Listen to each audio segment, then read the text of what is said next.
Private number की scooty है सफ़ेद रंग की, उसमें वो फाइल को रख दिया जाता है, जो कि अपने आप में एक बड़ा संदेह उत्पन्न करता है। संदेह की वजह क्या है? संदेह की वजह है जो आप मेरे हाथ में डॉक्यूमेंट देख रहे हैं।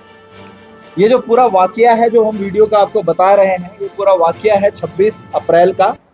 26 अप्रैल को ये घटना हुई है। राजेंद्र गर्ग जी हैं, वो फाइलें निकालते हैं और फाइलों में से कुछ एक पन्ने निकाले जाते हैं और बाद में वो पन्ने फाड़ दिए जाते हैं।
सभी पत्रकार बंधुओं का इस प्रेस वार्ता में बहुत बहुत स्वागत है और आप लोगों का बहुत अभिनंदन कि इतने शॉर्ट नोटिस में आप लोगों ने इसे सीरियसली लिया।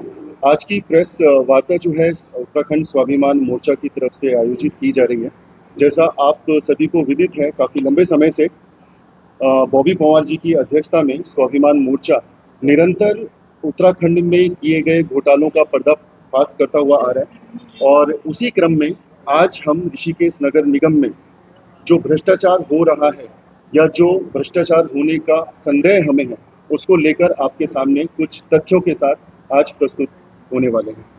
हमारे पास कुछ ऐसे साक्ष्य वीडियो की फॉर्म में, डॉक्यूमेंट्स की फॉर्म में हैं, जो कहीं ना कहीं ये इशारा कर रहे हैं कि कुछ तो गड़बड़ है, जो सबके सामने लाना हमारा कर्तव्य भी बनता है। आज की जो प्रेस वार्ता है, इस प्रेस वार्ता का जो मुख्य उद्देश्य है वो एक लिपिक से संबंधित है, जिनका नाम श्री राजेंद्र गर्ग है। और राजेंद्र गर्ग जी का अगर हम इतिहास देखें तो उनके ऊपर इससे पहले भी इस तरह के भ्रष्टाचार के आरोप लग चुके हैं। 2002 में इन्हें इनके पद से हटाया भी गया था, निलंबित भी किया था और 16 आरोप उनके ऊपर लगाए गए थे, जो आरोप कहीं ना कहीं साबित भी हुए थे और इनके ऊपर आर्थिक दंड भी लगाया गया था। उस रिपोर्ट में ये भी कहा गया कि ये व्यक्ति जो है कहीं ना कहीं अपने आचरण की वजह से संदेह के घेरे में पाया गया है और फिर से अब 2025 में भी अगर हम देखें तो हमें काफ़ी पुख्ता सबूत मिल रहे हैं इनके आचरण को लेकर। हमें कुछ ऐसे वीडियोस मिले हैं जिन वीडियोस में ये व्यक्ति जो है सरकारी फाइलों के साथ छेड़खानी करते हुए पकड़े गए हैं।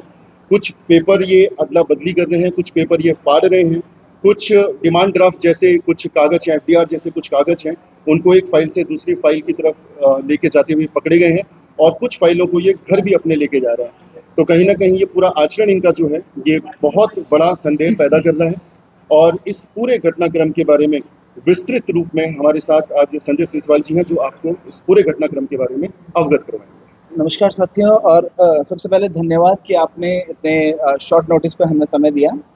जैसा कि हिमांशु भाई ने आपको बताया है कि ये जो पूरा घटनाक्रम है वो नगर निगम से रिलेटेड है और उससे वहाँ काम करने वाले जो लेखा लिपिक हैं राजेंद्र गर्ग जी, उनसे रिलेटेड ये पूरा मामला है।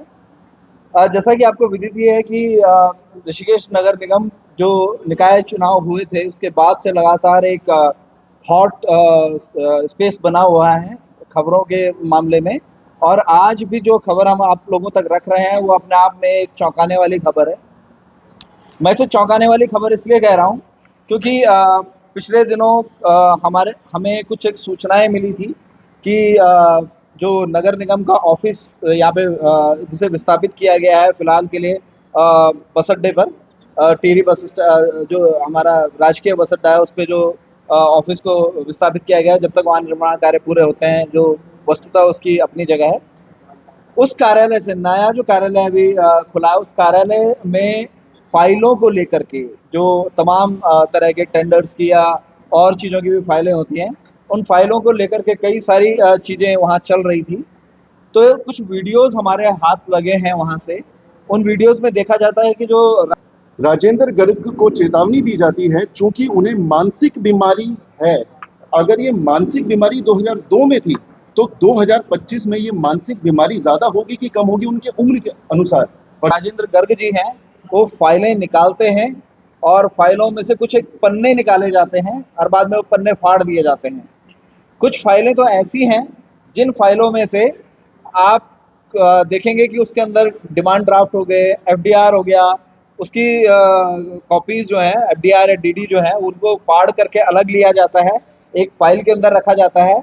और अगर आप इस पूरे घटनाक्रम पे गौर फरमाएंगे तो बाद में आपको मालूम चलेगा कि लगभग वही फाइल नगर निगम के ऑफिस से बाहर जाकर के वो अपनी व्यक्तिगत स्कूटी या कोई उस पर संदेह होने की वजह ये पेपर जो मेरे हाथ में है आरटीआई के माध्यम से निकाले गए हैं, अगर आप इसमें देखेंगे तो उक्त व्यक्ति जिसका हमने नाम लिया है वो पूर्व में भी इस तरह के घटनाक्रमों में लिप्त पाए गए हैं, जिसकी वजह से उनको सजा भी हुई है, अर्थदंड लगा है।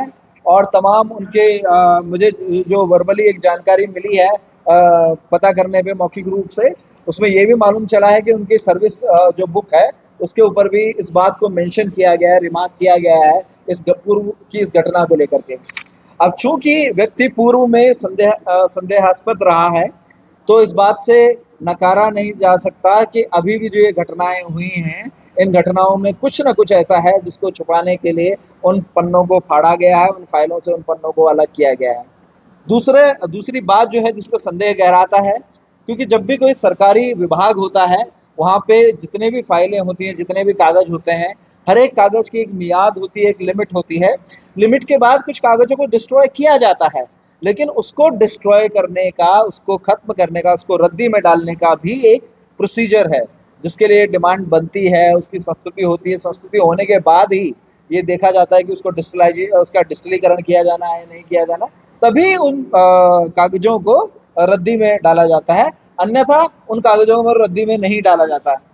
जिस विभाग में वो बैठे थे, जिस तरह की फाइलें वो निकाल रहे हैं, उनमें चूंकि हमने पहले ही बताया कि उनमें से कुछ फाइलों के अंदर एफडीआर थी, डीडी थी, चूंकि वो फाइनेंस से रिलेटेड फाइलें हैं, तो ये माना जा सकता है कि फाइनेंस से रिलेटेड फाइलें तो कभी भी डिस्ट्रॉय नहीं की जाती हैं। तो उनके अगर कुछ हिस्सों को निकाला गया है, कुछ हिस्सों को डिस्ट्रॉय किया जाता है, तो उसमें हम ये मान सकते हैं कि ऑब्वियस है कुछ ना कुछ दाल में काला जरूर है।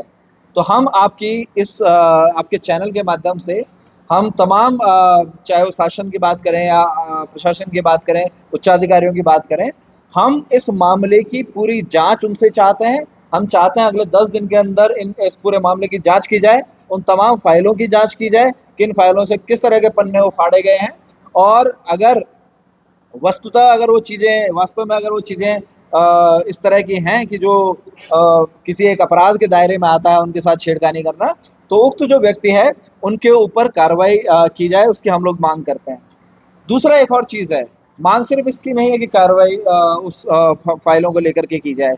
एक लिपिक का हौसला इतना बढ़ जाना किसी एक ऑफिस के अंदर कि वो सरकारी दस्तावेजों के साथ इस तरह से छेड़छाड़ कर सके, ये भी जानकारी जनता के सामने आनी जरूरी है कि किसकी शय पे ये किया जा रहा है और किसकी शय मिली हुई है, जिसके शय में एक लिपिक जो है वो इतनी हिमाकत कर पा रहा है कि वो सरकारी दस्तावेजों के साथ इस तरह से छेड़छाड़ कर सके।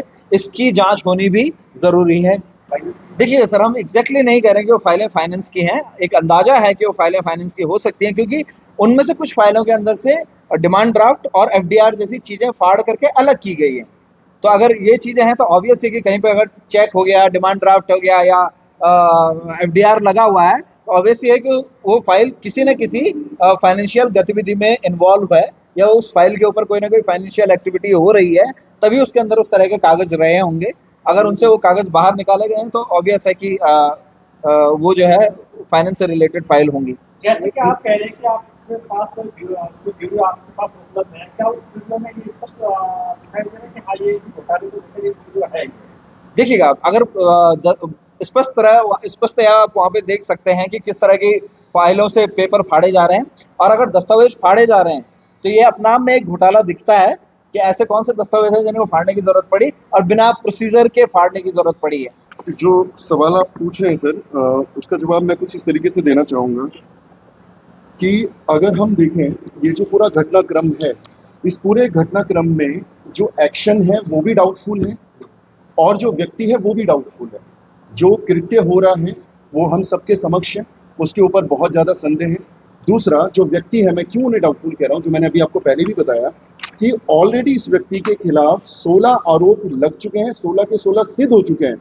और उसके प्रति उत्तर में जो सरकारी दस्तावेज है, सरकारी दस्तावेज में क्या लिखा है, यहाँ पर ये लिखा जा रहा है कि मानवीय दृष्टिकोण अपनाते हुए निम्न दंड स्वरूप में उन्हें सेवा में बहाल किया जाता है। उन्हें नौकरी से निकाल दिया गया था, उन्हें सस्पेंड कर दिया गया था, लेकिन मानवीय दृष्टिकोण की वजह से उन्हें वापस नौकरी में रखा गया। ये हम 2002 की बात कर रहे हैं। उसके बाद यहाँ पे क्या लिखा जाता है, राजेंद्र गर्ग को चेतावनी दी जाती है चूंकि उन्हें मानसिक बीमारी है। अगर ये मानसिक बीमारी 2002 में थी तो 2025 में ये मानसिक बीमारी ज्यादा होगी कि कम होगी उनके उम्र के अनुसार। और दूसरा, उनकी रिपोर्ट ये कहती है कि उनका मानसिक संतुलन ठीक नहीं है। इस व्यक्ति को आप बार बार री रिटायरमेंट के लिए क्यों अपॉइंट कर रहे हैं? सर लास्ट सवाल पूछूंगा रावत जी, आपके भी सुनता कि आपके मेरे साथी ने अभी बताया, उन्होंने बोला कि मानसिक रूप से ठीक नहीं है, तो इसको तो सीधा सवाल महापौर से भी उठते हैं कि वो किस तरीके से इनको रिक्रूट कर रहे हैं वापस में, क्या सोच कर, क्योंकि मानसिक रूप से अगर किसी को वापस करना तो बिल्कुल कॉन्फिडेंस होगा तो क्या ये दोबारा नहीं करेगा, दोबारा करने वाला है। देखिएगा, आपके बहुत वाजिब सवाल आपने पूछा है और मैं इस सवाल को क्लियर कर दूं। जो नगर निगम की बॉडी है वहाँ अलग 3 तरह से वहाँ पे लोग आते हैं। एक जो सेंट्रलाइज लोग हैं, एक जो शहरी विकास के अंतर्गत आते हैं और एक जो एडॉक पे हैं, जिनको हम लोग कहते हैं कि वो आउटसोर्स किए गए जो पद हैं। ये जो हैं उक्त व्यक्ति जो है वो शहरी विकास जो डिपार्टमेंट है ये उससे आते हैं, जहाँ तक मेरी जानकारी है ये उससे आते हैं। तो इसमें महापौर जी के रोल को कह देना सीधा सीधा अभी मतलब बेमानी होगी। लेकिन संरक्षण की जहाँ तक बात है कि उनकी ज्वाइनिंग को लेकर के महापौर जी को नहीं हम लोग आरोप लगा सकते, लेकिन उनके द्वारा जो किए गए कृत्य हैं उसमें हो सकता है कि शय जो है वो बोर्ड के किसी मेंबर की हो या महापौर जी की हो या जो भी अधिकारी हैं उनके। हमें वही जानना कि किसके शय पे ये कर रहे हैं इस चीज को। इसमें जो आपका सवाल था, असल में क्या होता है कि अगर आप पढ़ेंगे इस पीडीएफ को जब आपको अवेलेबल होगी, जो 16 आरोप लगे हैं वो बेहद ही गंभीर आरोप है, वो छोटे मोटे आरोप नहीं है, वो बेहद संगीन आरोप है। और अगर ये पॉइंट उसमें ऐड ना करवाया गया होता कि मानसिक रोगी है तो ये व्यक्ति 2002 में जेल के अंदर होता। क्योंकि आपको अगर थोड़ा बहुत नॉलेज है कानून का, तो अगर इतनी संगीन धाराएं किसी के ऊपर लगती हैं तो उस व्यक्ति को जेल में उठा के डाल दिया जाता है, उसके ऊपर केस होता। तो आप कैसे उनका संरक्षण करोगे, कैसे बचाओगे? आप ये कहेंगे कि ये व्यक्ति ने जो भी किया इसने अपने दिमाग से नहीं किया, इसका मानसिक संतुलन कहीं ना कहीं बिगड़ा हुआ है। तो इनको 2002 में बचाने के लिए इस डॉक्यूमेंट में वो चीज़ डाली गई, ऑब्जर्वेशन में वो चीज़ डाली गई कि इस व्यक्ति का मानसिक संतुलन ठीक नहीं है। तो मुझे बहुत ज़्यादा भरोसा इस बात का है कि एक व्यक्ति की नौकरी लगाने के लिए, बचाने के लिए, फिर से अपॉइंटमेंट करने के लिए, और उस व्यक्ति को जो पोजीशन दी गई है वो सबसे महत्वपूर्ण पोजीशन दी गई है, ये कोई चलता फिरता व्यक्ति नहीं कर सकता। इस व्यक्ति के ऊपर बहुत बड़े किसी व्यक्ति का हाथ है। कहीं ना कहीं ये पूरा मामला कमीशनबाजी का है, ये बहुत बड़ा भ्रष्टाचार। अगर इसकी निष्पक्ष जांच की जाए तो आप देखेंगे ये बहुत बड़ा भ्रष्टाचार जो है हम लोगों के सामने निकल के आएगा।